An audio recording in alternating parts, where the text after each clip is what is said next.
là là là là là là. L'Olympique de Marseille, les gars. L'Olympique de Merveille. L'Olympique de Morvel. Je sais plus. Qu'est-ce qui se passe dans ce club? Qu'est-ce qui se passe dans ce club, les gars? Départ de De Zerbi. On a Benatia qui va sûrement partir. On a des personnes cheloues qui arrivent dans le club. Balerdi qui est toujours capitaine. Qu'est-ce qui se passe dans ce club, les gars? Bon, on va en parler un petit peu aujourd'hui. Bonjour à tous, j'espère que tout le monde va bien. On se retrouve pour un petit débrief sur l'Olympique de Marseille. Donc aujourd'hui, enfin ce soir, parce que je la tourne le soir, on va parler un petit peu de l'Olympique de Marseille. J'ai des choses à dire, on a des choses à dire. Et le contexte est parfait parce que c'est la crise au mail, comme on dirait nous. Et je sais pas ce qui se passe, je sais pas ce qui va se passer, je sais pas c'est quoi la suite. Mais une chose est sûre, les gars, une chose est sûre, on n'aura ni Coupe de France, on n'aura pas de place en Ligue des Champions, Lyon qui va nous passer devant. Je pense, les gars, qu'on va vivre une fin de saison exceptionnelle. Accrochez-vous, ça va faire mal. Donc, les gars, De Zerbi qui a annoncé qu'il quittait le club. D'ailleurs, il a renoncé à son salaire de fin de saison, donc c'est honorable, mais on n'oubliera pas. On n'oubliera pas tes 32 compos en 32 matchs différents. On n'oubliera pas que tu as mis à la cave Vermeeren, que tu as fait partir Murillo, que tu as laissé Balerdi titulaire malgré toutes ses erreurs et tous les points qu'il nous a fait perdre. Il a toujours été là. Et tu l'as jamais fait sortir. Un Medina aussi catastrophique. Qu'est-ce qui se passe avec les Argentins? Je sais pas. Tu as peut-être une affinité avec eux qu'on ne sait pas. On ne sait pas ce qui se passe. Mais bon, tu nous dis que Murillo, tu l'invites chez toi, tu es un des seuls qui l'a invité chez toi, qui fait beaucoup ce joueur. Ça t'a pas empêché de l'envoyer en Turquie, hein. Bon, il a doublé son salaire, il n'y a rien à dire. Mais bon, alors qu'est-ce qui se passe avec De Zerbi, les gars? Je vais vous expliquer. De Zerbi, c'est un coach qui est absolument pas fait pour l'OM. Pourquoi? Je vais vous expliquer pourquoi. Ce coach-là, déjà, je pense, et je vous dis la vérité très sincèrement, je pense qu'il vit sous pression. Je pense aussi que les supporters ne l'ont pas laissé assez de temps. Parce que quand même, faire 1 an et demi, pour finir deuxième l'année dernière, il n'y a pas de problème, ok? Tu as le meilleur ratio de victoire, ok? Tu étais deuxième ou troisième meilleure attaque. Pourquoi tu pars? Dis-moi, oui, la situation est compliquée, oui, les supporters, c'est pas facile, oui, la direction peut-être qui t'embête un peu trop, mais c'est jamais rose dans un club. C'est jamais rose dans un club. Tu étais dans le club idéal pour toi. Je pense que c'est le meilleur club que tu aurais pu faire. C'était pas Brighton, c'était pas Sassuolo. Là, tu étais dans un club qui est reconnu mondialement. Certes, il n'y a pas eu de trophée depuis plus de 15 ans, il n'y a pas de problème. Tu aurais pu être, pardon, la personne. Déjà, tu as été la personne qui nous a fait gagner le PSG, ce qui n'était pas arrivé depuis 12 ans. Vous imaginez, plus de 12 ans. Là, tu aurais pu gagner ta première Coupe de France, ton premier trophée majeur, parce que c'est un trophée quand même majeur. Tu aurais pu rentrer dans l'histoire de ce club. Tu aurais pu être aimé à vie par les supporters, mais toi, tu as préféré quitter le navire. Bon, moi, je trouve que ça, c'est pas cohérent.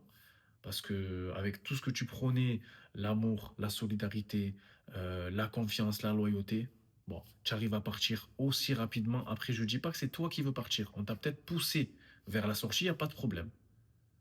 Mais un coach de, de ta renommée, hein, comme on dit, de ta renommée ne doit jamais partir, ne doit jamais abandonner, doit montrer qu'il est fait pour ce club. C'est Pancho Abardonado qui va prendre l'intérim jusqu'à qu'on trouve un nouveau club. Il y a Habib Bey qui est dans les papiers. Personnellement, je suis pas fan du type. Voilà, on va prendre un coach qu'on va peut-être prendre pour 6 mois et après on va peut-être renouveler parce qu'il a fait 6 bons mois. On gagnera pas la Coupe de France avec Habib Bey. On finira pas dans les 3 premiers avec Habib Bey. Oui, Habib Bey a joué à l'OM. Oui, ça a été un joueur important. Oui, il a été capitaine. Oui, il a des valeurs de respect, de loyauté, ce que vous voulez. Quand on signe à l'Olympique de Marseille en tant que coach, pardon, il faut avoir un mental solide. Et le mental, on le forge avec l'expérience. Habib Bey, je trouve qu'il n'a pas assez d'expérience pour coacher un club comme l'Olympique de Marseille. Il y avait d'autres coachs. Il y en avait plein. Il y avait Conceição qui a une clause libératoire, je crois, à 4 millions. On aurait pu casser la clause. Ça, c'est des coachs qui en ont. C'est des coachs qui vont sûrement s'acclimater rapidement, euh, on va dire, à la température OM. Mais personnellement, je ne suis pas fan. Je ne suis pas pour qu'Habib Bey signe. Pourquoi? Parce que malheureusement, c'est pas un coach qui est fait pour l'Olympique de Marseille maintenant. Je ne sais pas si plus tard ça va le faire, mais maintenant, en tout cas, il n'est pas prêt. Après, on va parler un petit peu des joueurs parce que c'est bien de parler des coachs, c'est bien de parler de la direction, mais il y a beaucoup de joueurs qui n'ont pas de niveau. Vous savez, j'ai parlé de qui, les gars? Vous le connaissez tous.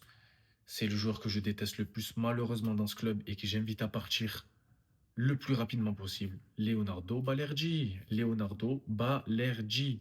On ne peut plus te voir, ni en peinture, ni en nature, ni en figure. Capitaine de l'Olympique de Marseille, 6 ans au club, aucune progression. Il y a des skills de toi sur les plateformes où il y a toutes tes erreurs. Les erreurs que tu as faites pendant le match du PSG, c'est des erreurs que même un joueur de national écoute bien, et je suis très sincère avec ce que je dis. Un joueur de national, un joueur de national ne ferait pas les erreurs que tu as fait. Et le pire, c'est que tu t'embrouilles avec les joueurs, tu nargues les joueurs, tu fais le vicieux, tu fais le mec qui crie quand tu fais un tacle. Mais c'est pas ça qu'on a besoin. On a besoin d'un joueur qui nous rassure, qui est bon à la relance, qui est un bon capitaine et surtout qui nous coûte pas de but. Le but d'un défenseur, c'est de défendre. Je sais pas si on te l'a appris, mais c'est de défendre. Ok? Donc, mon ami, je t'invite à quitter le club cet été. Je pense que tu auras des petits transferts, des petites demandes à 20-25 millions. Je pense que tu partiras. Et connaissant l'Olympique de Marseille, écoutez bien ce que je vais vous dire. Ce joueur-là, dès qu'il va quitter l'OM, ça va devenir un meilleur joueur. Pourquoi? Parce que mentalement, jouer à l'Olympique de Marseille, c'est pas fait pour tout le monde. On a l'exemple de Iliman Ndiaye, qui était un enfant prodige, qui a toujours rêvé de jouer pour l'Olympique de Marseille, qui est arrivé à l'Olympique de Marseille, qui a malheureusement pas réussi, qui est parti à Everton, qui s'impose, qui a pris le numéro 10, qui est le joueur qui dribble le plus en première ligue et qui a gagné la CAN avec son pays. Qu'est-ce que vous voulez de plus? Qu'est-ce que vous voulez de plus? Eh oui, les gars, ce joueur-là, quand on l'avait annoncé à l'OM, je suis allé le voir mon match de préparation contre le Bayer Leverkusen Limanjai, j'étais fan. Petit joueur, il baisse les chaussettes, short descendu, il a un flow, les gars, il a un flow différent, mais bon, malheureusement, la pression a fait que. Moi, je pense qu'on aurait pu lui laisser un peu plus de temps. Moi, c'est mon avis, on aurait pu lui laisser un peu plus de temps, mais malheureusement, ben, les choses ont fait qu'il a voulu partir. Je pense aussi avec l'entourage qui voulait qu'il parte. Mais voilà, un joueur comme lui ne devrait jamais partir. C'est un joueur qui aurait été ADNement collant. C'est un joueur où j'ai inventé un mot, les gars, ADNement collant, c'est exceptionnel. C'est un joueur qui était fait pour rester à l'OM, mais bon, il a préféré partir en Angleterre. On accepte, il n'y a pas de problème. En tout cas, les gars, après, les gars, attention, j'ai parlé de Balerdi, il n'y a pas de problème. Il n'y a pas que lui le problème. Je vous ai dit, il n'y a pas que le coach, il n'y a pas que Balerdi. Tu as aussi des ailiers. J'ai jamais vu, moi, hein, on va parler d'Igor. Déjà, j'ai jamais vu un Brésilien. Voilà, hein. J'ai jamais vu un Brésilien qui s'appelle Igor. Jamais vu de Brésilien qui s'appelle Igor.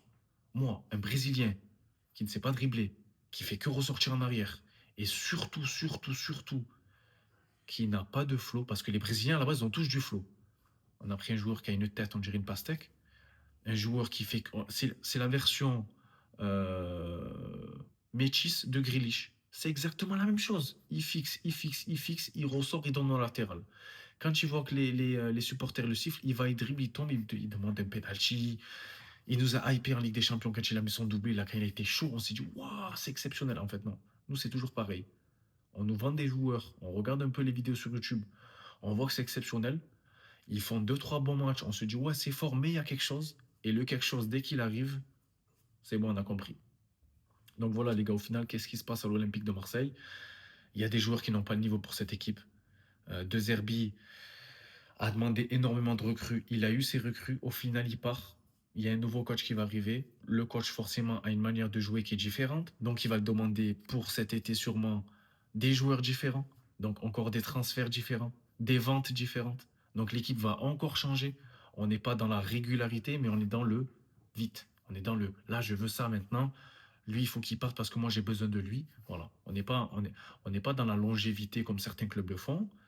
Nous, on veut tout rapide. À la base, de Zerbi, c'était pour 3 ans. Il a fait la moitié, les gars. Est-ce que vous trouvez ça normal? Il n'y a jamais eu de coach qui a fait 3, 4, 5, 6, qui s'est imposé, qui a été aimé par tout le monde, qui a eu des hauts, des bas, qui est toujours resté là. Mais non, nous, on a des coachs qui font 1, 2 ans. On a des recrues qui font 6 mois. O'Reilly, 6 mois. Murillo, qui pas longtemps. Ulysse Garcia. On fait des recrues, les gars, mais malheureusement, après, qu'est-ce qui se passe? Ben, les recrues, elles repartent aussi vite que prévu. Tu avais des joueurs que tu devais garder. Matteo Guendouzi, c'était l'âme du club. Tu devais garder ce joueur. Tu le fais partir. Des joueurs comme Gerson aussi, pareil à l'époque. C'est des vrais joueurs. Tu n'as pas été dans la régularité. C'est des joueurs qui avaient un potentiel pour rester longtemps dans le club. Mais malheureusement, les gars, on va finir sur ce dernier point. Pour vous, c'est quoi le problème à l'Olympique de Marseille? Attention, j'ai oublié aussi un petit détail très important parce que j'allais couper sans en parler. Les supporters, vous avez votre part de responsabilité, les gars. Demandez des réunions tous les 3 mois. Quand il y a un match ou deux matchs perdus, ça siffle. Faire des banderoles, vous n'êtes pas des hommes. Faire des banderoles à chaque fois dès qu'il y a quelque chose qui ne vous convient pas. Les gars, des supporters, c'est quand ça va bien et quand ça va mal. Quand ça va bien, vous êtes les meilleurs supporters du monde. Ça, je le dis. En termes d'ambiance, en termes de supporterisme et en termes de fidélité, il n'y a pas de problème. Mais dès que ça va mal, vous êtes les premiers à taper sur les joueurs, vous êtes les premiers à faire des pancartes, vous êtes les premiers à faire des banderoles, vous êtes les premiers à faire des tifos, vous êtes les premiers à faire toutes sortes de choses qu'il faut faire quand ça va pas, mais depuis très longtemps. Là, on est quatrième, ok? On est à, je crois, 2 points du podium, ok? On est toujours favori pour gagner la Coupe de France. Comment ça se fait qu'on est en crise? Comment ça se fait que le coach parte? Comment ça se fait que je sais que samedi, il y aura le match de Strasbourg. Comment ça se fait que ce match-là, il y aura des sifflets? Expliquez-moi. C'est l'Olympique de Marseille, les gars. En tout cas, voilà, c'était une petite vidéo débrief de ce qui se passait un petit peu. Voilà, je pense que Habib Beye va signer parce que c'est la recrue, je pense, déjà de un la moins chère. C'est la recrue qui pense. Ouais, j'aime pas ce mot, mais ouais, il a joué à l'OM, donc il est OM compatible. Moi, je suis pas fan de ça. Ça veut dire quoi? Tu as joué à l'OM, donc tu es forcément OM compatible? Non, ça veut rien dire.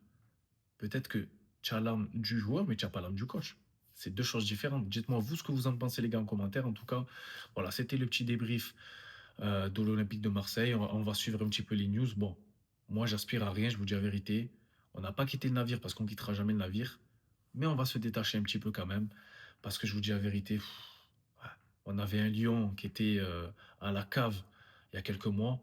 Ils arrivent à nous passer devant en proposant, pardon, un contenu qui est plus que correct. Avec la recrue Hendrix, ils sont en train de tout casser. Tu as des joueurs comme Pavel Chouk qui sont en train de performer alors que ils étaient à la cave, quoi. Et nous, non, on a des joueurs exceptionnels.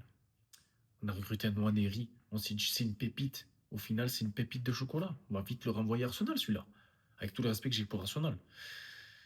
Voilà, les gars, bon, on finit tranquillement avec ce débrief. N'hésitez pas à liker, à partager. On se retrouve bientôt pour une autre vidéo. On verra ce qui va se passer avec l'Olympique de Marseille, l'Olympique de Merveille, l'Olympique de Morvel, les gars. C'était Yanis Longo pour le petit débrief de l'Olympique de Marseille. On s'attrape très vite en tout cas. Merci beaucoup, les gars, et force à vous.